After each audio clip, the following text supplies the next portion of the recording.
السلام عليكم ورحمة الله. إن شاء الله زاري بهولت بالنا ميست مهاكل بهابت مكنيات ስለተፈጠረ ግጭት ነው የምናየው ቪዲዮውን እስከ መጨረሻው ድረስ መከታተላችሁን እንዳትረሱ። ለዚህ ቻናል አዲስ ከሆናችሁ ሰብስክራይብ ማድረጋችሁን እንዳትረሱ።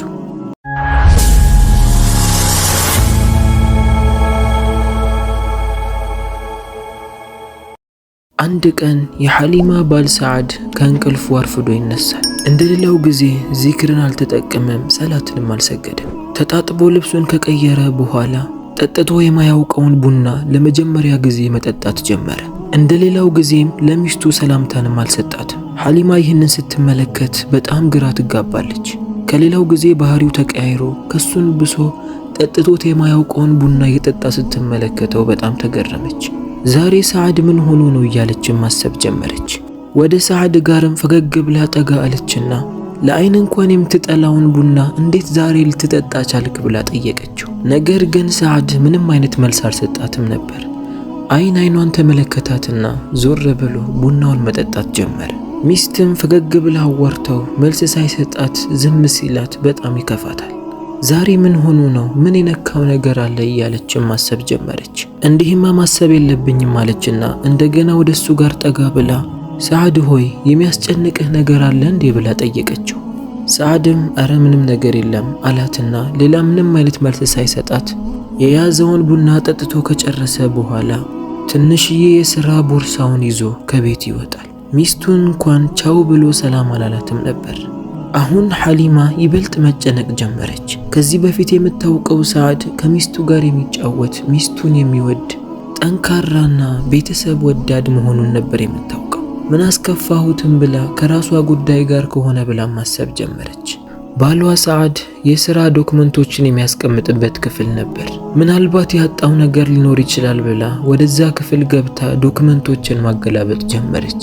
ወደዛ ክፍል ከገባች ቆይታ ነበር። ነገር ግን ወረቀቶችን ስትመለከት ያየችውን ነገር ማመን አቃታት። በሷ ስም የነበረው ንብረት ሁሉ ወደ ሰዓድ ዞሮ ነበር። ይህንንም የሚያመላክት የሷ ፊርማ ሰፍሮበት ነበር። በጣም ተገረመች። እንዴ ይሄማ ሊሆን አይችልም፣ ንብረቱ ሙሉ ከመዞሩም አልፎ እንዴት እኔ ልፈርም እችላለሁ? ይሄማ ሊሆን አይችልም እያለች ከራሷ ጋር መሟገት ጀመረች። ፊርማውን ስትመለከተው ደግሞ የራሷ ፊርማ ነበር። የመስሪያ ቦታቸው ዋና ማናጀር ጋርም ደውላ ስለተፈጠረው ነገር ነገረችውና እንዲያብራራላት ጠየቀችው።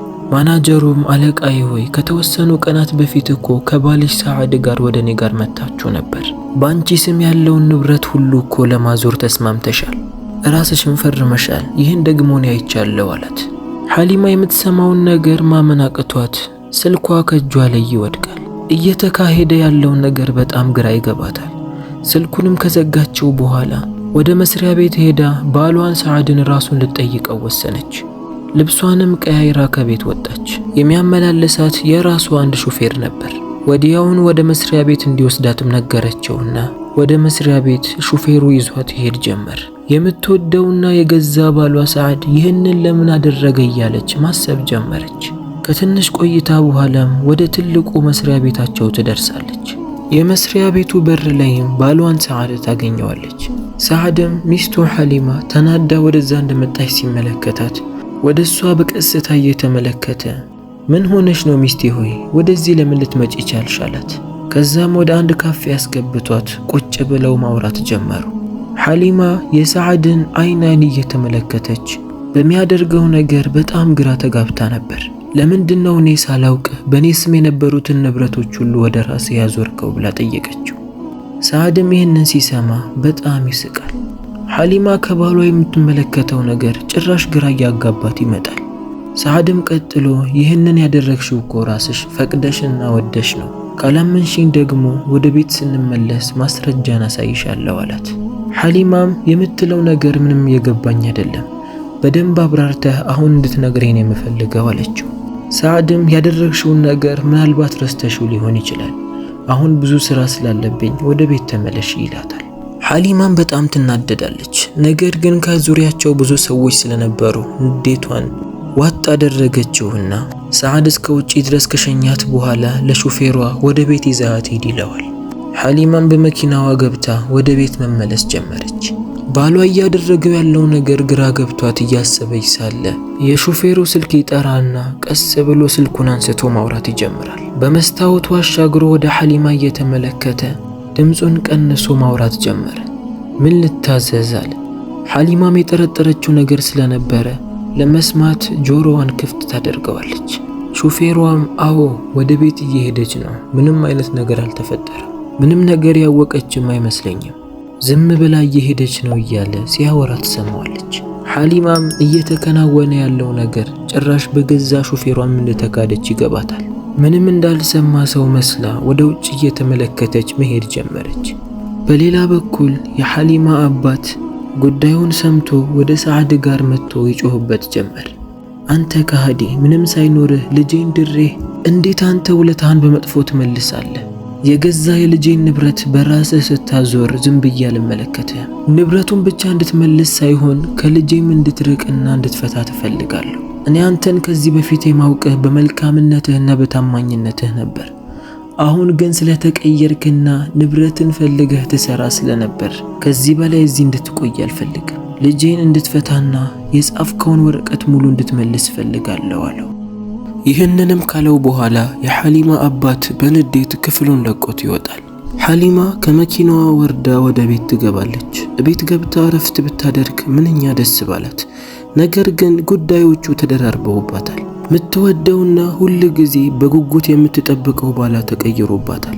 ምን እንደምታደርግም ቁጭ ብላ ማሰብ ጀመረች። በስተመጨረሻም ወደ ሰዓድ ልብሱን ወደሚያስቀምጥበት ክፍል ሄዳ ልብሶቹን አንድ በአንድ መፈተሽ ጀመረች።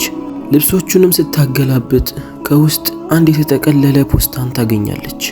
ፖስታውንም ከፍታ ለመመልከትም ወሰነች። እየፈራችና ውስጧ እየተረበሸ ምን ሊሆን ይችላል እያለች ፖስታውን ከፍታ ስትመለከት ውስጡ ላይ ብዙ አይነት ወረቀቶች አሉ። ወረቀቶቹ ላይ ሁሉም ንብረቷ ወደ ሰዓድ የዞረበት ነበር። በእያንዳንዱ ወረቀት ላይ ደግሞ የራሷ ፊርማ ነበረ። ሐሊማ በጣም ግራ ተጋባች። ይሄ እንዴት ሊሆን ይችላል? በአንዱ ላይ አይደለም በሁሉም ላይ የኔ ፊርማ አለ። ይሄ እንዴት ሊሆን ቻለ? እኔ እኮ አላደረኩትም እያለች ግራ መጋባት ጀመረች። ወረቀቶቹን አንድ በአንድ ማንበብ ስትጀምር አንድ ለየት ያለ ወረቀት በጣም ያስደነግጣታል። በዛ ወረቀት ላይ ሐሊማ መታመሟን ልትሞትም ስለሆነ ንብረቷን ሙሉ ወደ ባሏ ማዞር እንደምትፈልግ በራሷ ፍቃድ ተደርጎ የተጻፈ ወረቀት ነበር። ሐሊማም በጣም ተበሳጨች። እየተሰራ ያለው ነገር የሆነ ሴራ እንዳለውም ገባት። ከኛ ጀርባ ማን አለ እያለች ማሰብ ጀመረች። ጭንቀቶችና ሐሳቦች ተደራርበውባት ማሰቡን ላቃታት። ቁጭ ብላ ማልቀስ ጀመረች። በዛው ቅጽበት የሐሊማ አባት በሰዓድ ተናዶ መኪናውን አስነስቶ ወደ ቤት መሄድ ጀመረ። በጣም ተናዶ ስለነበር መኪናውን በኃይል እየነዳው ነበር። የሆነ ሰዓት ላይ መኪናዎች ሲጨናነቁ የእግር ፍሬን ለመያዝ ሲሞክር እምቢ ይለዋል። ፍሬኑ ተበጥሶ ምንም አይሰራም ነበር። ቢሞክር እምቢ አለው። መኪናው በጣም መጥፎ ስፒድ ላይ ነበር። መንገዱ ደግሞ በሰዎችና በመኪናዎች ተጨናንቋል። የሐሊማ አባት የሚያደርገው ነገር ግራ ገባው። ዝም ብሎ ከነዳው ሰዎችን መፍጀቱ ነው። ስለዚህ ካገኘው አንድ ግንድ ጋር ለመጋጨት ይወስናል። ምንም አማራጭ ስላልነበረው ካገኘው ግንድ ጋርም ይጋጫል። በጣም ኃይለኛ ፍጥነት ላይ ስለነበር መኪናው በኃይል ተገለባበጠ። አንዴም አይደለም 3-4። አደጋው ከባድ ስለነበር የሐሊማ አባትን መትረፍ አልቻለም። ወዲያውኑ ሞተ። እዛ አካባቢ የነበሩ ሰዎችም ባለመኪናዎችም ቆሞ መጮህ ጀመሩ። በዛው ቅጽበት ሐሊማ ውስጧ ላይ የሆነ ነገር ይሰማት ጀመር። ምን ተፈጥሮ ይሆን እያለች ማሰብና ማልቀስ ጀመረች። ወዲያውኑ ወደ ቤታቸውም ስልክ ይደወላል። ስልኩንም ያነሳችው የሐሊማ ሰራተኛ ነበረች። ትንሽ ጆሮዋ ላይ ያዘችውና ድምጿን ከፍ አድርጋ ጮኸች። የጩኸቷን ድምጽ የሰማችውም ሐሊማ እየሮጠች ወደ እሷ ጋር መጣችና ምን ተፈጥሮ ነው ብላ ጠየቀቻት። በጥያቄ ስታፋጥጣትም ሰራተኛዋ ምን እንደምልሽ አላውቅም፣ የደወለው ማን እንደሆነ ባላውቅም አባትሽ በደረሰበት ድንገተኛ ጉዳት እንደሞተ የተነገረኝ ትላታለች። ሐሊማ የምትሰማውን ነገር ማመን አቃታት። ይሄማ ሊሆን አይችልም ማለችና ወዲያውኑ ከቤት ወጥታ በራሷ መኪና ሳይሆን ከፍላ ሌላ መኪናን ካስጠራች በኋላ በዛ መኪና አባቷ ሞተ ወደ ተባለው ቦታ ትሄዳለች። እውነትም ካሮጊቷ የሰማችው ነገር አልቀረም። የአባቷ መኪና ሙሉ ድቅቅ ብሏል። የገዛ አባቷም ሞቷል። ሐሊማ የምታየውና የምትሰማው ነገር ግራ እያጋባት ይመጣል። የምትይዘው የምትጨብጠውን ነገር ታጣለች። የምትወደውና የገዛ አባቷም ጥሏት ሄዷል። ወዲያውኑ ባሏ ሰዓድ ወደ እሷ ጋር ይመጣና ያባብላት ጀመር። ወደ ቤትም ይዟት ይሄዳል። ቤትም ከገባች በኋላ ብዙ እንግዳዎችና ጓደኞቿ እየመጡ ሐሊማን ያበረታቷትና አብሽር ይሏት ጀመር። ከአንድ ቀን በኋላም ቁጭ ብላ ሐሊማ አሁንም ተክዛ ሳለ እሷን ሊጠይቋት ከመጡ መካከል አንድ አዛውንት መጣ ነበር። ወደ ሐሊማ ጆሮ ጋርም ጠጋ ብላ ልጄ ሆይ አባትሽ ዝም ብሎ ይሞት አይመስለኝም፣ የሆነ ነገር ሳይፈጠር አይቀርም፣ እውነታውን ራስሽ ፈልገሽ ማግኘት አለብሽ ትላትና ሐሊማ እንኳን ልታወራ አልሰጠቻትም። ወዲያውኑ ተነስታ ዕቃዋን ከያዘች በኋላ ቤቷን ለቃ ትሄዳለች። ሐሊማ አሮጊቷ ያለቻት ነገር ግራ እያጋባት ይመጣል። ወዲያውኑ አሮጊቷን ተከትላ በዛ ጨለማ መሮጥ ጀመረች። ብዙም ሳትለፋ አሮጊቷን ታገኛትና ቅድም ያልሽኝን እንዴት ልትይኝ ቻልሽ? አንቺ ማነሽ ብላ ትጠይቃታለች። እኔ እዛ መስሪያ ቤት ውስጥ ተቀጥሬ እሰራለሁ። ባሌም እንደዛው እዛ ነው የሚሰራው። መኪናዎች ሲበላሹ የሚሰራላቸው እሱ ነው እና የሆነ ነገር ሳይፈጠር አይቀርም፣ ይህንን ማጣራት አለብሽ ትላትና ጥላት ትሄዳለች። ሐሊማም የባሏን ሰዓድን ጉዳይ ለማጣራት ወሰነች። አዛውንቷ ከነገረቻትም በኋላ ጊዜን ማጥፋት አልፈለገችም። ወዲያውን ወደ ውጪ ወጥታ ከሹፌሯ ጋር ሆና ወደ መስሪያ ቤት ትሄዳለች። ሰዓቱ በጣም ረፍዶና መሽቶ ነበር። ሐሊማ መሆኗን ስላወቁ ማንም ሰው አልከለከላትም ነበር። ወደ ውስጥም ገብታ የደህንነት ካሜራ የተቀረጹበትን ቦታ ማጣራት ጀመረች። የአባቷ መኪና ተበላሽቶ አንድ የመኪና ሜካኒክና ሰዓድን ቁጭ ብለው ሲሰሩት ትመለከታለች። የመኪናውን ፍሬን አስወግደው እንዳይሰራ ያደረጉትም እነሱ ነበሩ። የተፈጠረውን ዓላማ ለማሳካት ፈልገው ሐሊማ የምታየው ነገር ግራ ገባት። እስካሁን ስትሰማው የነበረውን ነገር በተግባር ተመለከተችው። የገዛና እንደዛ የምትወደው ባሏ ከራሷ ሕይወትም አልፎ ከአንድ ሰው ጋር እንኳን ተጣልቶ የማያውቀውን የአባቷን ነፍስ እስከ ማጣት አስደረሰ። እስካሁን እሱን ለመፍታት አስባ የማታውቀው ሐሊማ አሁን ከሱ ጋር ተፋታ ሌላን ሕይወት ብትኖር ወይ ወደ ቤቷ ብትመለስ መምረጥ ጀመረች። ወደ ቤትም ከተመለሰችና ካደረች በኋላ በቀጣዩ ቀን ሰዓድ ስልኩን ትቶ ወደ ሻወር ገብቶ ነበር። ወዲያውኑ ስልኩ ይደወላል።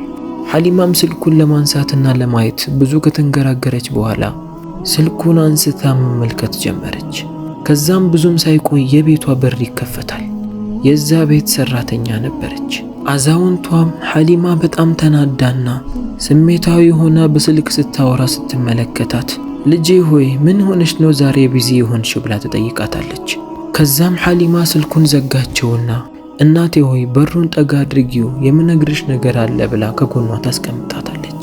በደንብ ከተመቻቹ በኋላም ሐሊማ ቁጭ አድርጋ ለዛች አዛውንት ጉዳዩን ሁሉ ትነግራት ጀመር። እንዴት እንዳስፈረማት ምን ያህል ራሷን እንደማታውቅ ሁሉንም ነገር ሳታስቀር ትነግራታለች። አዛውንቷም ልጄ ሆይ አብሽሪ ብላ ታቅፋታለች። ከዛም አንገቷን አጎንብሳ እንዲህ አለች፣ ልጄ ሆይ ይቅርታ አድርጊልኝ መጥፎን ነገር አድርጌብሻለሁ ትላታለች። ሐሊማም ይህንን ስትሰማ ምን ነው እናቴ ምን አድርገሽ ነው ትላታለች። አዛውንቷም እንዲህ አለች፣ ሰሞኑ ሰዓድ የሆነ ነገር ሆኗል። ጠዋት ሲነሳ ቀጥታ ወደ እኔ ጋር ይመጣል። ከራሱ ጋር የሆነ የብልቃጥ መድኃኒትን ይዞ ለሐሊማ በምትሰጫት ምግብ ላይ አድርጊው የሚለኛል። እኔም ቢብየው ነበር፣ ነገር ግን እኔን እንደማይምረኝ ዝቶ ተናገረብኝ። አሁን ይሄንን ስነግርሽ ራሱ እየፈራሁ ነው ትላታለች። ሐሊማም እየሰማችው ያለው ነገር ሁሉ ግራ ያጋባታል። ያ መድኃኒት የት አለ? እስቲ ልየው ወይም ደግሞ የት እንደሚያስቀምጠው ንገሪኝና ላዩ ፈልጋለሁ ትላታለች። አዛውንቷም ይሄማ የሚሆን ነገር አይደለም፣ መድኃኒቱን ሁል ጊዜ ከራሱ ጋር ነው የሚይዘው፣ ኪስ ውስጥ ነው የሚጨምረው፣ ማግኘቱማ በጣም ከባድ ነው ትላታለች። ሐሊማም እሺ ነገ ሲሰጥሽ ቀስ አድርገሽ ለኔ ትሰጭኛለሽ ትላታለች።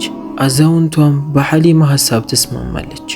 እሺ ችግር የለውም፣ ነገር ግን ይህንን ነገር ሰዓድ ማወቅ የለበትም፣ ካወቀበት አንቺን ብቻ ሳይሆን እኔንም አይመረኝም ትላታለች። ጠዋት ላይም ሰዓድ እንደተኛ ሰው ሆና አልጋዋ ላይ ጋደም ትላለች።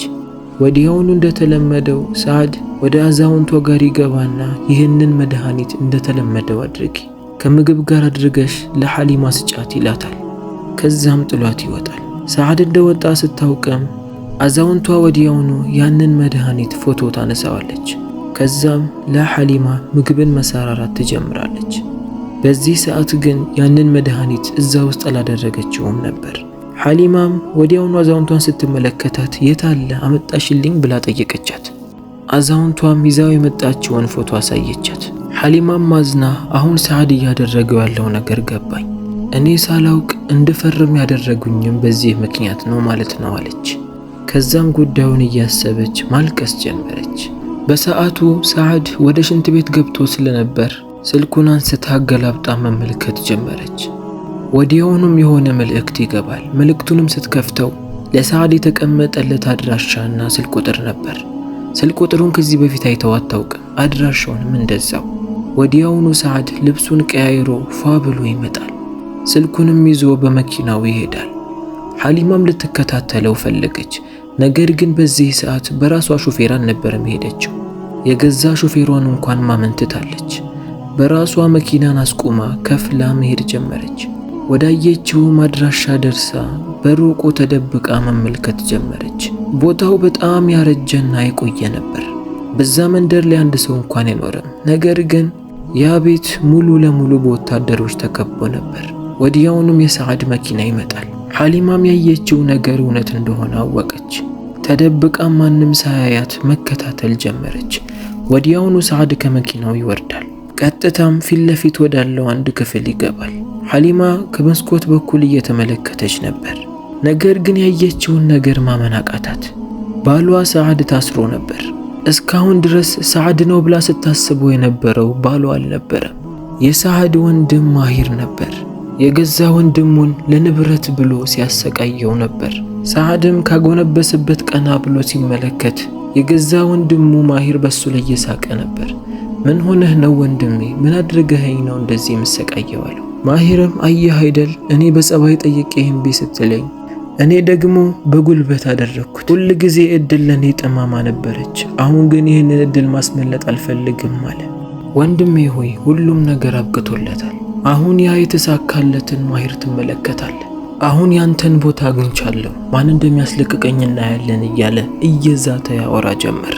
ይህን በሚያደርጉ ሰዓት ሐሊማ በመስኮት በኩል ሆና እየተከታተለቻቸው ነበር። የምትሰማው ነገር ልቧን ያሰምማት ጀመር። ለካ የምትወደው ባሏ ሰዓድ መንታ ወንድም ነበረው። እስካሁን ድረስ መንታ መሆናቸውን ሰዓድ አለመናገሩ ሐሊማ በጣም ትናደዳለች። ሐሊማም ማስረጃ ይሆነኛል ብላ ስልኳን አውጥታ ወደ ታሰረው ባሏ ሰዓድና ወደ ማሂር ጋር መቅረጽ ጀመረች። ወዲያውኑ ድምፅንም ስትሰማ ያንን መንደር ለቃ ትወጣለች። መሽቶ ስለነበር በዙሪያው ላይ አንድም ሰው አልነበረም። ወዲያውኑ ወደ ፖሊስ ጋር ደውላ ቶሎ ብላችሁ ድረሱ፣ አንድ በጣም የተጎዳና ብዙ ጊዜ የታሰረ ሰው አለ፣ ቶሎ ድረሱ ብላ ፖሊሶችን ትጠራቸዋለች። ፖሊሶቹም ይደርሳሉ። በዙሪያው ያሉ መንገዶችን ካጣሩ በኋላ ወደ ቤተ መንግስቱ ቀጥታ ይገባሉ። የነበሩትን ጠባቂዎች ሁሉ አንበርክከው መያዝ ቻሉ። ወደ ሳሊም ጋርም ደርሰው የታሰረበትን መንገድ ይፈቱለታል። ሰውነቱ በጣም ቀጭቶና ተቀያይሮ ነበር። ወዲያውኑም የሰዓድ ወንድምን ማሂርንም ያገኙታል። እሱንም ከእስረኞች ጋር ቀላቅለው ሊወስዱት ይወስናሉ። በስተመጨረሻም ሐሊማ የምትወደውንና የሚያከብራትን ባሏን ሰዓድ በማግኘቷ በጣም ተደሰተች። እሱ ላይም ተጠምጥማ ማልቀስ ጀመረች። እሱም እንደዛው። በጣምም ተደስተው ወደ ቤት ይመለሳሉ። ትንሽ ረፍትም እንዳደረጉ ሐሊማ ለባሏ ለምንድነው እስካሁን ድረስ ወንድም እንዳለ ለዛው መንታ እንደሆናችሁ ያልነገርከኝ ብላ ተጠይቀዋለች። ሰዓድም ይቅርታ ሚስቴ ሆይ እኔ ይሄ ይፈጠራል ብዬ አላወቅኩም ነበር። ለብዙ ጊዜ መንታ ወንድሜ ማሂር እስር ቤት ውስጥ ቆይቷል። ከዛ መች እንኳን እንደሚወጣ ረስቼው ነበር። ብነግርሽ ምንም ጥቅም የለውም ብዬ ነው የተውኩት ይላታል። ወደ ፍርድ ቤትም ሄደው ንብረታቸውን ሙሉ ወደ ራሳቸው ሊያስመልሱ የተወሰኑ ማስረጃ ይሆነናል ያሉትንም ነገር ከያዙ በኋላ ወደዛ ያቀናሉ። ዳኛውን በደንብ ከሰማ በኋላ የሳሊም ወንድም ማሂር የሰው ነፍስን በማጥፋት በሚል እድሜውን ሙሉ እስር ቤት እንዲቆይ በሱ ንብረት ስም የነበሩ ሀብቶች ሁሉ በሐሊማ በኩል እንዲዞር ዳኛው ይፈርዳል። በስተመጨረሻም እንቅፋት የሆነባቸውንም ሰው ከራሳቸው ያርቃሉ። ምንም ያህል ሐሊማ አባቷ በመሞቱ በጣም ብታዝንም እንቅፋት የሆነባቸውን ሰው አግኝታ ከህይወቷ በማስወጣቷ በጣም ደስተኛ ሆነች። ከዛን ጊዜ ጀምሮ ሰዓድና ሐሊማ በደስታ ተከባብረው መኖር ጀመሩ። የዛሬው ድንቅ ታሪካችን ይህንን ይመስላል። ታሪኩ በጣም እንደመሰጣችሁ ተስፋ አደርጋለሁ። ይሄ ታሪክ ተስተካክሎ የቀረበ ነው። እኔም ኮሜንት አንብቤ ነውና ያወቅኩት። አፉ እንድትሉኝ በአላህ ስም ጠይቃችኋለሁ። አፉ ካላላችሁ ኮሜንት ስር አስቀምጡ። እያንዳንዳችሁን